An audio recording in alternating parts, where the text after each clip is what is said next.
Welcome to the fifth quarter sportscast. I'm Jared Judy, and I'm here again as usual with my buddy Todd Corley. And we just finished up the divisional week of the NFL playoffs, and we're narrowed down to the final four here. Some of the games were kind of surprising, kind of interesting, and then some kind of finished kind of where we expected them to.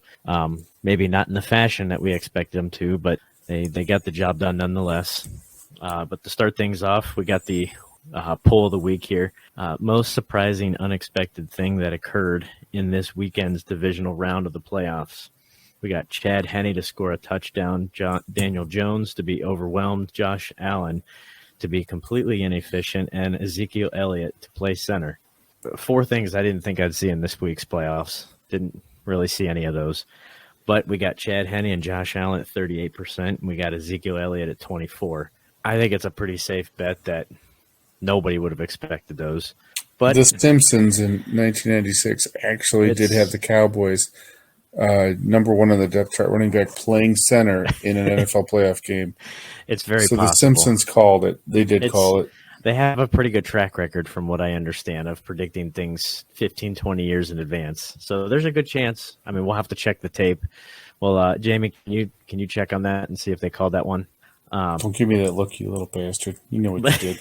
But we got Chad Henne and Josh Allen both at 38% and Ezekiel Elliott to play at 24%.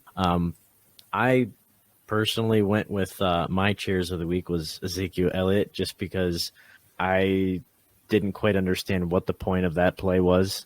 I've never seen something so ridiculous looking since the Colts all lined up to kick a punt. Didn't understand that one either. But the fact that Ezekiel Elliott just got steamrolled, and that play was a complete flop. Yeah. Cheers to Ezekiel Elliott, though. That's my pick. He had a pretty good shotgun snap, so I'll give you that. But hey, cheers to Dallas with that interesting formation. With you. Fair enough. I don't agree with it, but I'll drink to goddamn near anything at this point. My pick, Chad Henne. Why? Because, holy shit, 2023, Chad Henne's still playing in the NFL. Cheers. Yeah, I didn't realize he was still in the league either. Him and what was it? A couple weeks ago, something like that. The name Matt Barkley was getting floated around. Didn't realize he was still in the league either. But yeah, definitely didn't expect to see Henne in there. But hey, nonetheless, he got the job done. He came in the stress and went down and scored a touchdown. So hey, props to him. But with that being said, speaking of Henne, we'll jump right in here. We got Kansas City. They take down the Jags 27-20. As everybody already kind of knows, and I'm sure anyone that follows football watched the game. Mahomes did leave the game. They're saying a possible high ankle sprain. It happened.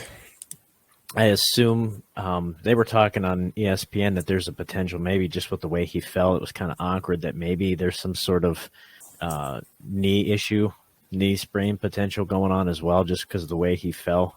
But I haven't heard anything on that. I've just heard basically kind of more or less a high ankle sprain. I think it's safe to say he's probably going to be very limited, if anything, this week, because that thing is going to swell up like a grapefruit the rest of this week. And so he's probably not going to be doing a whole lot. But again, it's Pat Mahomes, and this is the AFC Championship, so I don't see him sitting.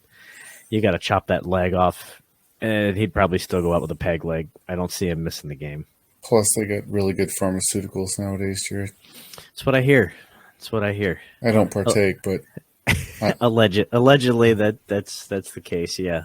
But yeah, like we already kind of mentioned, Chad Henne came in when that happened, and Mahomes ran to the locker room on that, and X-rays came back initially negative, so I'm sure we'll find out more detail as the week goes on.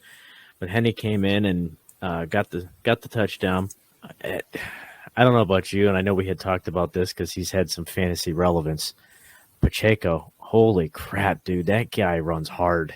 Love him. I still love him.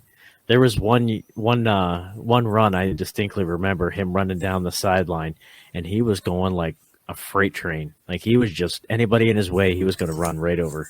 Like he reminded me of a younger Adrian Peterson before the alleged incidents. Like he was on a mission.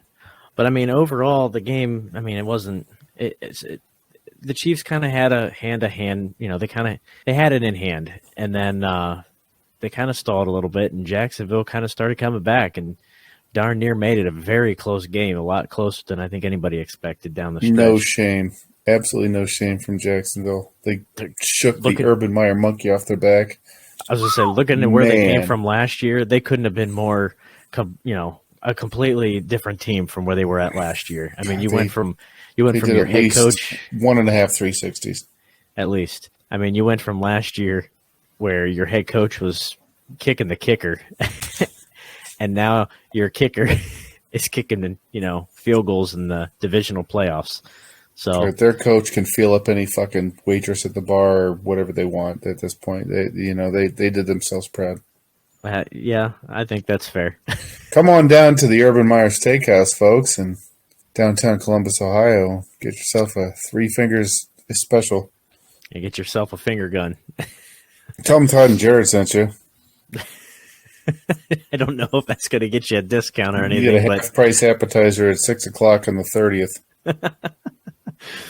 But looking at some of the stats here, we got Trevor Lawrence, 24 of 39, 217, touchdown, interception, 2 sacks. It's not like terrible numbers. It's not, outstanding numbers, but, it's respectable, especially playing that type of team. ETN, 10 of 62 and a touchdown. Again, nothing flashy, but, he got the progress where they needed it. And same thing with Mahomes. And granted, he did, he was out for a little bit of the game. 22 of 30, 195, 2 touchdowns, no interceptions, no sacks. But Pacheco, 12 of 95, and Kelsey, your guy, 14 of 98 for 2 touchdowns. 14 targets. Like this, people still remember he is on the field, right?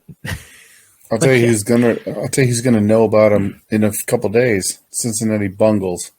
Yeah. Now, would you call them the Bengals? Or Bengals. I used to work with an Egyptian, but then I had the prosthetic implant surgery, and no longer, Jared. I no longer walk like an Egyptian. So I'm going to call them the Bungles because they inevitably fuck up, unless it's against the Kansas City Chiefs or the Chefs, depending on however the guy paints the end zone. But I think they got this one. I'm excited to see it because he's 3-0, I believe, or 2-0 against Mahomes. No, he owns him.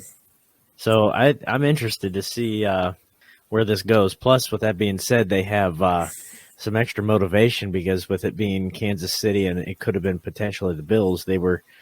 Well, we can touch a little bit on this a little bit later, but they were talking about they were selling 50-some thousand tickets already to a neutral site in Atlanta in preparation for the game. And I love Zach Taylor's comments at the post game, like, we're just kind of really making things difficult for everybody.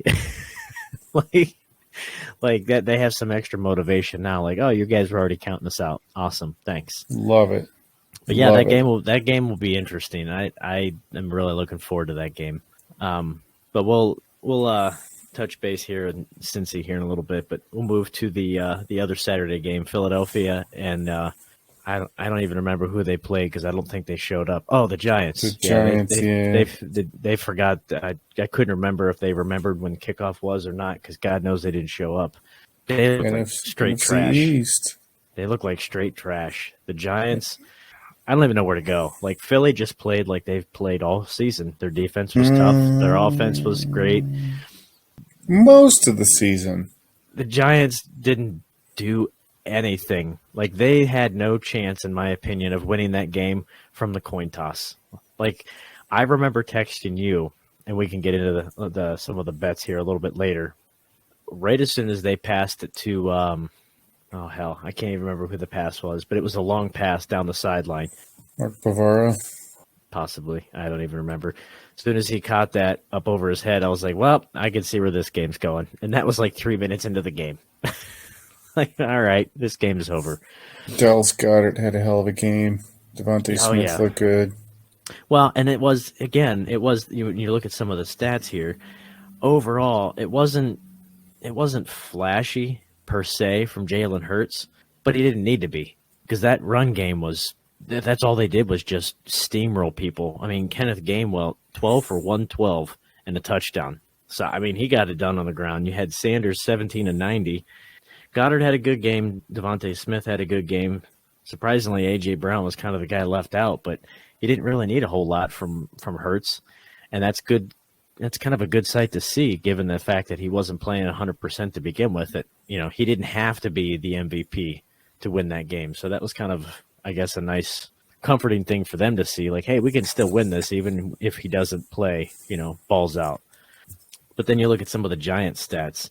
Daniel Jones, 15 of 27 and 135. Like, that ain't gonna get it done. 1 interception and 5 sacks. That ain't going to get it done. You had Barkley, 9 of 61. I mean, it's a decent game. But again, when that's your leading rusher, and you don't have any real production from your passing game because your quarterback's struggling, it's not going to get it done.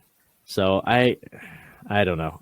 I was very, very disappointed for multiple reasons for that. I thought they were going to be a little bit closer of a game instead of a steamrolling. But, hey, Philly's the real deal. I mean, they played good, and I'll be interested to see with how that defense is playing.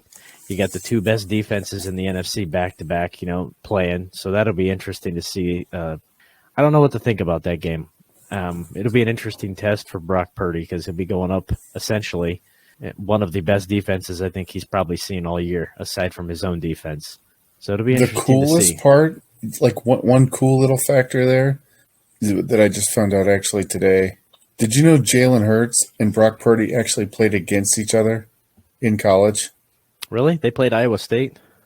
Well, yes, but not they as in Alabama. They as in Oklahoma. Well, that's what I'm saying. Like, because I know they didn't play him when he was at Alabama, but I didn't realize that Oklahoma did. Jalen Hurts actually faced. This is so cool. Jalen Hurts actually faced Brock Purdy once upon a time. Well, that would have been that would have been the year before he transferred. The final was, I think, 41-42. It was like crazy. Yeah. And then it's cool. It's a cool side story. Yeah. Well, and here's the funny thing: speed it up a couple years, and Hurts goes where in the draft, and Purdy goes where in the draft. Yeah. They couldn't have been more on opposite ends of the spectrum, and yet somehow they still end up in the same spot. Like that's. Yeah, baby. I didn't know that. That's actually interesting. That's cool, though, right? That's a nice little side story. Yeah. Well, and it's a nice little feather in Purdy's hat, like Mr. Irrelevant. Yeah, I'm already familiar with this. Like I've already been in this stage, so that's interesting. I'm just happy that Niners are going to take this one. I mean, I'll put it this way: I don't know what the Niners are going to do because you sunk a lot of capital into Trey Lance, and whether he's the future or not, I don't know because he hasn't really shown much. But how do you shy away from Brock Purdy? I mean, they're talking about Garoppolo coming back before the end exactly. of the year. Somebody was saying that today on ESPN. They're like, what do you do with him? They're like, well, you don't do anything with him. Like, leave this guy go.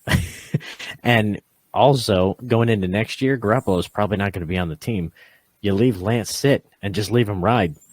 And then when it comes to training camp, you let him, fight it out and see who's the better guy. But I think it's safe to say Purdy's got a heck of a lot better resume right now than what Lance does.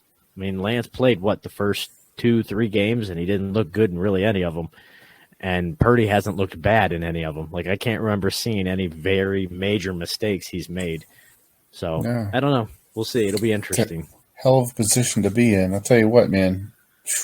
Jesus Christ. And his cock's bigger than Baker Mayfield. Allegedly. That's what I mean. I have it on is that reliable source. Is that the 5'6" Baker or the 6'8" Baker? It doesn't matter. It's yes. Does it change? As my dad would say, that's a D answer. All the above.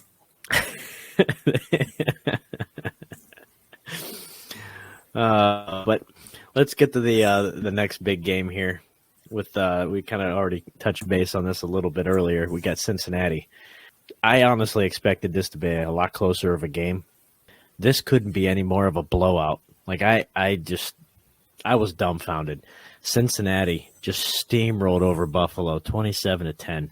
I honestly thought with the way the first game played out and how there was so much juice in this game, and then DeMar Hamlin was back in the building and so much energy, and it was almost like a team of destiny, and the it was just meant to be. I honestly thought they had so much going behind this game, and then they had the snow game, and it was lining up perfect for Buffalo. And then right from the coin toss, Joe Cool and the Bungles just came out and smacked him right in the mouth, and it was like that the entire game. Like I honestly thought that Cincinnati could win, but I figured it was maybe going to be like a 3-point game or a 4-point game. God knows I didn't expect it to be almost 17-0 at one point. I didn't see that coming at all. For me, the surprise was missing. I mean, that offensive line has been a problem for how many years? For missing over half of their starting offensive line, God bless them. Well, especially they just lost was it a guard or a tackle last week? Yeah. Dude, I mean, they're missing 3 out of their 5 starting offensive linemen. Yeah, and to lose a guy in the playoffs, obviously he's probably not going to make it back if they make a Super Bowl run. He may. I don't know. I don't know what the extent is. I've heard a dislocation. I've heard of subluxation. I don't know what the reports are. I think people use them interchangeably. But regardless, how much do you trust that knee? Even if, regardless, he does come back. I mean, he's still going to be playing at 50, 80, 60%. I don't know. Hey, props to them. But then again, even with them missing all their offensive line that they were, I don't know. Do you remember seeing Joe Burrow really under that much distress? No. I feel like he had forever to throw the ball. Like, I don't feel like he was pressured really that much. So for that offensive line to be a makeshift line, a plug-and-play line, they did pretty good. So now, granted, I know Buffalo's got a lot of injuries as well. They got a lot of beat-up guys too, but I didn't really see them put much pressure, if any, on Burrow, which you know what you're going to have when you don't get pressure on Burrow. He's going to pick you apart. Yeah. And the thing is, with this game coming up, AFC Championship, dude, I don't care. Pat Mahomes, he's got a bum wheel, whatever. I don't think it matters. Cincinnati's a better team. When they're rolling, Cincinnati already has Mahomes' number anyway. That's what I'm saying, man. Like, if you take the best player that's got that arrowhead on his helmet and you cripple him, it's over. Give me Cincinnati all day. Well, and here's the thing, too. Mahomes doesn't do a lot of the scrambling like a Jalen Hurts or, a lot of these other run-first quarterbacks. But he does move around to create some openings. But you're not going to have that now. So he's basically going to be relying on his arm. So as long as you contain, all you got to worry about is his arm. Now, granted, all you have to do, you make it sound, easy, because they still do have a ton of weapons all over the field that you got to account for. But you have to account for one less because he's not going to be as dynamic at running if it comes down to that. So if there's anything that you got to put a bow on, it's that potentially. All I know is, Jared, listen. After this episode, it's probably gonna be my last one because I've heard that before. All I'm saying is, listen. At the beginning of the year, okay, I took all the money we've been saving from tax returns.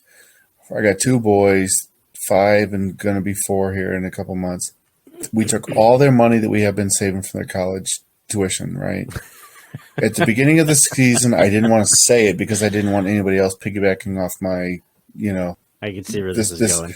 This prophecy, okay? But listen, what you guys don't understand is long before legalized gambling in Ohio was even official, offshore gambling, betonline.ag. You could bet on a few different things. You could bet on who's going to be the next James Bond, yada, yada, yada. Idris Elba is my favorite. But anyway.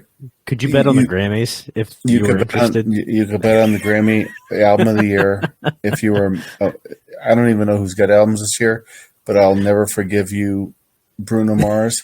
You're a son of a bitch. You cost me $700. Kendrick Lamar was a lock. Anyway, I digress.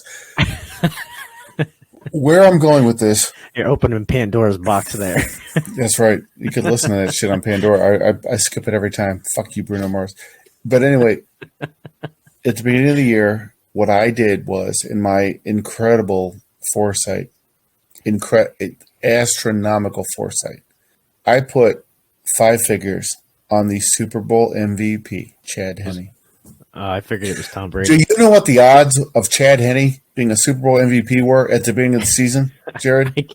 I can't imagine because I didn't know he was on a roster. Listen, we're talking plus like 170,000. Okay? Listen, Bezos, Musk, Gates, fuck you guys. That's how they got their money. This motherfucker in the fan. I'm number one. I'm gonna light this motherfucker up. I'm burning this place to the ground. It's been a real fun show this season, but I'm done, baby. Chad Henne, mic drop, Super Bowl MVP. I know it completely contradicts what I just said about the Burrow and the Bengals. It's neither here nor there. Don't you worry about it. I was going to point that out. Like, did we have to edit that part out? There's a loophole in my philosophy, but it's all Maker's Mark has us. It'll fill the gaps. Hey, you do you. Don't you worry about that. Maker's Mark, proud sponsor. Looking at some of the stats real quick though, and then we'll move on at the Bengals and Bills game. Burrow really didn't have that big of a flashy, breakout game. He was pretty consistent to where he normally is. 23, 36, 242, 2 touchdowns, and took a sack. That's a little better than where he normally is, but it's not like he had like a 300 or 400 yard game. Like, he wasn't blowing it out of the water. But what got it done was Mixon, 20 of 105 and a touchdown. The ground game, they were just pounding them, and they couldn't stop them. And that's kind of basically how that game went. You flip to the other side, you look at Josh Allen, 25 of 42, 265, no touchdown, interception, and a sack. He's also the leading rusher, 8 of 26 and a touchdown. I mean, when your quarterback's the leading rusher and the leading passer, it doesn't quite add up to success. Yeah, I don't know. It kind of sucks to see the Bills, season end the way it did because it seemed like it was a team for destiny. But, hey, you didn't get it done. But we will move on to the last game here. Dallas falls to San Francisco in a defensive struggle. I honestly didn't think it was going to be a high-scoring game. So had I put money on it, I probably would have taken the under. But then again, I also didn't see it being that close that late in the game. Jesus. 19-12 was the final here. Dak throws 2 picks, probably at the worst time. couldn't have been any worse. But with that being said, CeeDee Lamb had a pretty solid game. He ended up, his stat line was 10 of 117. So, I mean, he didn't have a bad day. Dak, on the other hand, 23 of 37, 206, 1 touchdown, 2 interceptions, and a sack. Elliott, nothing flashy, 10 of 26. Pollard, now he did get hurt in the game and left. He had 6 of 22. So he didn't, have much of an impact before he got hurt. But then again, you flip to the other side, you look at Brock Purdy. Again, same thing as Burrow. He's not flashy. He doesn't put up huge numbers, but he doesn't make the mistakes. He's playing very solid football at this time of the year. 19 of 29, 214, no touchdowns, no interceptions. He took 2 sacks. But again, the turnovers. He's not causing turnovers. He's not throwing stupid balls. He's hitting for sure passes, checkdowns, whatever. He's making sure he's taking care of that ball. And then games like this down the stretch, that's what's going to lose you games. You turn that ball over, that cost you games. So Elijah Mitchell, 14 of 51. McCaffrey, 10 of 35 and a touchdown on the ground. Kittle, he had a pretty good day, 5 of 95. Deebo Samuel, 4 of 45. Again, it wasn't an offensive struggle. It wasn't all that fancy, but the Cowboys basically did the Cowboys way. They shot themselves in the foot and they lost that game. Again, I mean, we kind of text this, talked about this offline. Brett Maher, right out of the gate, continues to still struggle, missed the extra points. I don't know what's good. I don't know if he just got rattled this year or what down the stretch, but he's had a rough go the last 2 or 3 weeks. Like, I know for a fact I had him all season for fantasy, and he was dynamite. Like he was lock it, start it, forget it, don't touch him, and he's money every week. I Yeah, don't know. I same. don't know. I don't know what the heck happened, but he just completely fell off the wagon the last 3-4 weeks. I mean, I think they said he missed like 6 of his last 7 kicks or something. Which, man, I don't know. I don't know what happened, but he continued to struggle. Like we said earlier, and we don't really have a whole lot of breaking news here, but I guess we can kind of touch base on this. But Pollard did leave the game. It turns out he had a fractured fibula, and I did read or hear that he did have surgery. Was it today or yesterday? I think I Today, saw well, technically, if you want to be on Eastern Standard Time, Jerry, yesterday. I want to say yesterday. If we're splitting hairs, Yeah, but yeah, he did have surgery. He did have a fractured fibula. Supposedly, the timeline, preliminary timelines, people are saying 3-4 months. So he's hopefully going to be back up in full speed, ready to go. Come off-season training camp and stuff like that. As far as Dallas's run game, I I don't know. Is Zeke kind of done? Like he I hasn't mean, really he he's hasn't really dead to me. If you're asking, he's I mean, dead he to me. hasn't really had that much of an impact, and Pollard has looked like a much more dynamite running back over the last 6-7 weeks or so. And it seems like he doesn't have the power that he used to. He's not breaking tackles like he used to. He just seems like he's getting to that point in his career where maybe he's a nice change of pace back, but is he worth getting paid the every down back pay? Like I don't think he is. I think they got something in Pollard. I don't know if it's a change of seating. I don't know how much is left on Dak's contract, but I know Jerry paid him a boatload of money, so I don't see him going anywhere. But I don't know. I just don't feel like Zeke's been all that impressive the last couple seasons. He's been injury riddled. He's been, beat up a lot. But I don't know. And we'll kind of put a pin in this. But did you happen to see the Dallas social media Twitter page? Oh, I After, don't get on Twitter. It's all poison. Don't read the comments, Jared. They're going to tear us apart. You'll never no, leave the house again. I heard about it and I looked at it and I couldn't believe that the social media team from Dallas wrote that. They drug Dak through the mud. Like I was shocked. So they wrote after the game, Dak Prescott gave away the ball twice in the narrow loss to the 49ers. In a matchup, the Cowboys had a chance to win if they didn't again generate self-inflicted wounds. I mean, they're not wrong, but I definitely wouldn't have never expected that to come from your own social media team. It's one thing when the fans nail you and heckle you, but it's another thing when your own social media does it. Nothing that they said was wrong. No, But absolutely.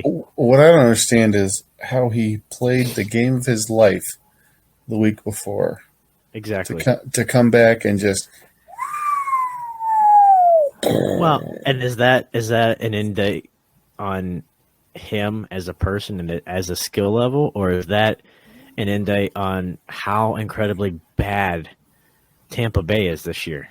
I don't know.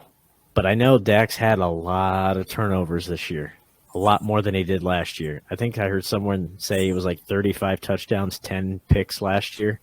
And I know he threw like 7 or 8 picks over the last couple of weeks alone. So I don't know. I don't know I don't know how to interpret that, but yeah, he's definitely very, very polarizing. You go one week having a game of your life to the next week you look like a rookie. But yeah, I don't know. the But that is parallels between him and Tony Romo are crazy. They're like both 2-4 in the whatever yes. stupid division or whatever wild card round, Yeah. and they're like 0 God whatever in the divisional round. Yeah. They're Yeah. the exact same record. Yeah. I I got don't know another how Dak Prescott is on the golf course, but my money's on Tony Romo. That yeah, guy can swing a club. I think that's fair. That's fair for now. Until we see more Dak on the links here, we got to go with Tony. But I got another parallel, kind of funny, interesting. I know you'll be interested in, and give me all kinds of crap for. But we'll end the Dallas game here. What in God's name was that last play? What what was Are the you talking goal? about the actual play when the clock actually had time on it, or the Mike McCarthy stiff arm to the cameraman? No, not the Mike McCarthy stiff arm. The Zeke lining up as a center getting steamrolled by I think it was Fred Varner. It almost kind of looked like a Madden glitch play. Dude, I have no idea what the hell is going on there. That Well, and it was that interesting sequence of because events made no sense to me whatsoever. I looked at it and they lined up like that, and I don't even remember who was calling the game at the time, but they were like, "Oh, they're going to put Zeke at center." And so I think it was 49ers called timeout, thinking like, "Okay, they're going to, we got to address this, we got to account for this." And then they came out with the exact same thing. I'm like, "Wouldn't you switch it up?" Like I don't know. The Element of probability surprise. well, the probability of scoring with no timeouts, and you had to go like what 40 50 yards for a touchdown anyway, is probably not going to be likely. But then you pull some stupid formation like that and you make it even harder. I mean, I felt bad for Zeke because he had a good snap, but my God, you just spotlighted the guy because as soon as the ball left his hand, he got steamrolled. I mean, yeah, he's just lucky that I think it was Warner over top of him and not Nick Bosa, or he probably would still be on the ground. I guess my question is, like, if you're gonna do something like that, right? Like, why don't you literally plagiarize Varsity Blues and have Yes, Billy Bob run down the field like he's lost and do the exactly. oop or the oak de oak or whatever the hell it was called? You got Well, and Lance if Harbor back there, quarterback. You absolutely could have done this. I don't understand. and somebody said the reason they put Zeke, which didn't make any sense. I don't remember where I heard it, but somebody said the reason they had Zeke at center was because they wanted to take all the big guys out and they wanted 11 guys, basically a hands team, on the field. So that way they had anybody they could possibly lateral the ball to. They felt comfortable versus like a center or a guard trying to catch it and lateral it. But then when you look at the replay, they had a bunch of their guards and tackles out by the sideline lining up as receivers. So basically they were almost going to set up a screen block. And then T.Y. Hilton was right behind him. So whoever the heck they threw the ball to, I don't remember who it was, Schultz maybe. It looks like if they would have hit Hilton, they would have had 2 or 3 blockers all the way down the sideline. So why did I don't think they were anticipating that Zeke wasn't going to catch that block and pick it up. But that play was a dumpster. It did not work. There was no chance of it working. Not one part of that seemed like it was going to be a good idea. And the fact that Niners gave them a timeout to think it over, and they were like, "No, that's definitely the one. We're get that. Yep, this is why we made it. This is why we designed that play." I was dumbfounded. I saw it and I'm like, I don't understand what I just saw. In playoff football, I literally just saw that. Crazy, But right? yeah. But not really breaking news here, but we kind of mentioned earlier, Pollard did have a fractured fibula. He had surgery. He'll be out for a couple months. But they were talking, we also kind of touched base on that. They mentioned they were not really counting on Cincinnati beating Buffalo, so it was Buffalo and Kansas City, and they were talking about a neutral site in Atlanta. And I didn't realize this, but apparently a lot of the owners, this was already something in the talks. They were already planning to do this back when COVID first hit, and they were starting to reschedule games. Like, this was a plan 2 or 3 years ago. I didn't realize that. I thought this was just like a one-off thing.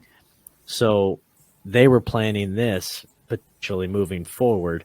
Do you think this is something that, because they were talking about it on ESPN, they were talking about that this could be a potential moving forward. Hey, the NFC Championship game sponsored by AT&T, because then you can put all kinds of sponsorships on it. You can put, promoters on it. You could be making more money off the games when you start selling it out. Do you think this is something? I mean, I don't see how they wouldn't. If there's more money to be made, I don't see how they don't take it, jump on it. I don't hate it. I actually I kind of like it. I'd be surprised if it doesn't become the norm. I would be surprised if they don't move to it, but me personally, I don't like it. I don't like it because then you take away the whole point of having home field advantage. Whether that means a whole lot, I don't know.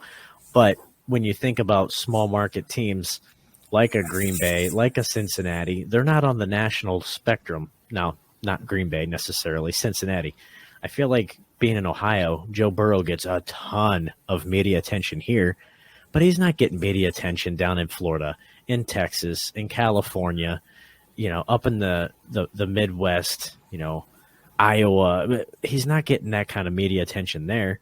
So if Cincinnati has a chance to host a playoff game, a championship game, because of their seating, and then you take it and you move it to Detroit just because the Ford family pays more, you're taking a lot of money away from Cincinnati as far as the city goes. So I think that's kind of shady, but I don't know. It is, but I also, man, I don't know. It's tough because I know for like, it's weird because that's like a complete like flip with as far as like the weather and like the elements being eliminated from it.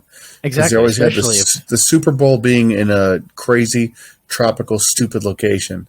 Makes no I sense. feel like, and now that the Super Bowl can be fucking anywhere, Dr. Goose, like in like New York, wherever, where especially in the heart of winter can actually play a factor in the game.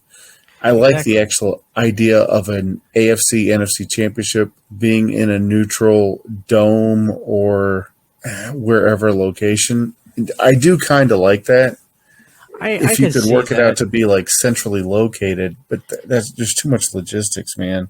There is, but I also like the idea of, hey, this team, hypothetically, let's say Cincinnati, this team won a home field advantage. I don't care if it's 4 feet of snow. You're coming. We got the advantage. We earned it. Like, you're coming. You're playing here. I kind of like that as well, because they already kind of took away the second the second seed bye when they added in the extra team. So they already took that away. So then if you take away the home field advantage, I mean, what's the point? You're kind of watering it down to an extent. But I mean, money talks. So if there's money to be made, they're going to do it. That's just the nature of the beast. But I don't know. It was just interesting when they were talking about that earlier on ESPN, that's already been in talks. So I don't know. I'm sure it'll happen. I don't know how I feel about it though. I'm trying to catch your race. I've been doing nothing but like just pissing away money during this entire podcast. I'm a gambling addict. If you or somebody you know or somebody you love has What's that 1-800-GAMBLER? 1-800 Sir Mix-a-Lot and Kick Them Nasty Thoughts. Well, didn't Jamie set up a GoFundMe for you or for us or whatever? Did you already tap into those funds? Yeah. Any money we would ever make off of advertising is long gone. Before we get it. I'm glad you guys are here. We appreciate you. And if you want to get in on this 6-game NHL parlay that's surely going to miss, please get your phone lines now. Operators are standing by. You just give Jamie another job? Yeah, he's the only operator that's standing by. He's lonely. He's also probably single because he's only got 3 nuts. So I don't know. I'll let you figure that one out. But what he lacks in toes, he makes up for in extra testicles. So is that Jamie? Science? It's math and science, I think. So with that being said, as far as bets go, did you have any kind of bets that you really liked from this past weekend that kind of hit? I like the ones that I did hit. I mean, obviously. I like the ones that I hit. Oh. I got some guy with an Australian accent telling me that my horse is running in first. For those that can't see, since this is a audio That's probably a win. Medium, Todd, Tim, whatever you want to go by, is betting on the ponies right now. So he's trying to catch the race here to see if his horse won. I'm a worthless degenerate. I'm a degenerate gambler. I will say I had a couple bets out this weekend. None of them hit, and nothing but bad feelings towards the Bills. They kind of screwed me out of one, and then the Giants really screwed me out of one. But I had a 4-game money line parlay. I had the Chiefs winning, the Bengals winning, 49ers winning and the Giants winning just because the payout was a little bigger, and I figured maybe the Giants could pull one off. And of course, no, they got blown out. So that screwed me on a really big payout. But then the other one I had was the Bengals plus 5.5 spread. And then I had Jamar Chase, which we both kind of felt was a given, and Stephon Diggs. And the fact that Stephon Diggs was not even a factor in that game really kind of screwed me. So that didn't help. That obviously didn't hit. But I don't know if you had anything that you missed on. God, I'm looking. Yeah, from a football standpoint. Or let me flip it this way. Looking at the games, is there anything that piques your interest for this championship week? We got the Niners and the Eagles going head to head. The over under 46.5, and the spread's currently Eagles 2.5, minus 2.5. What do you think about that? I personally don't think the I'll over. take the Niners. I think I would take the under personally. I don't necessarily know how I feel about that, but my instinct is two good defenses. I don't think it's going to be a shootout. Let's peel back some layers here. Hold on. I personally would like to see the Eagles win because I absolutely hate the Niners for personal reasons. Under 46. Man. That under looks pretty good. That's what I said when I first glanced at it. Minus 108 as of recording on FanDuel. Man. I like that under. This is what happens when you pay attention to gambling too much, because then you're like, man, trap game. Watch this game be like a 37-35. I mean, it has the potential. Destroy. It has the potential because both sides have a pretty good offense. They have a lot of offensive weapons, but then both sides have a very good defense. And the thing that I'm kind of liking as far as the under and where my head's at, Jalen Hurts is not 100%. And you have Brock Purdy. He's Mr. Irrelevant. He's a rookie. He's never played in this type of atmosphere as far as an NFC championship. He's been great up until now, but he's never also faced a defense as good as Philadelphia, I don't believe, throughout the season. So I feel like with those two, there could be some low scoring. That's my opinion. Now, granted, I don't know what the weather's like, but I know what it's going to be like around here, and we're fairly close to Philly. It is going to be probably kind of wet, rainy, snowy type weather, so it could be almost similar atmosphere as what we had in Buffalo. I mean, I don't know. That could play a factor as well. Might be worth it, man. I don't know. My instinct tells me the under. I like under 46.5. At first glance, Niners. I like Niners money line. At first glance, I like the under. I like the Niners money line, but I'm hoping for the Eagles. God, so man, I don't know. actually. I don't know where to put my money out on that one. You know what, Jared? I'm placing one right now. With that being said, let's flip here. I think this one's a little bit easier, at least personally for us. We got Bengals Chiefs at Kansas City, the Eastern time, 6:30. Both games are on Sunday. NFC's at 3 and AFC's at 6:30 for us in the Eastern time zone. But we got the Bengals at the Chiefs. Bengals minus 2. Again, over under 46.5. That one over under, that one has me a little hesitant because I feel like it could be low scoring. I feel like it could be a shootout. I don't know what to expect. On mine it's showing Bengals minus 1.5. Not that I care about that, but I took Bengals. You know what? I took Bengals money line. I might actually take Bengals minus 1.5 because honestly, I'm thinking I see them winning out. I'm thinking the over might hit personally. Winning out by a field goal, at least a field goal. Yeah. Over. I like that 40. I like that half point. The over under scares me. I mean, essentially, if you think about it, it's essentially boiling down to, do you think potentially that the Chiefs and the Bengals could each get about 24 points? And I think it's very doable because the Chiefs' defense isn't the best defense in the league. They're very, very offensive driven. And the Bengals' defense is, I think, better than the Chiefs. So, I mean, I don't know. I'm not sure how I feel about the over under for the Bengals, but I kind of like I do like the money line Bengals.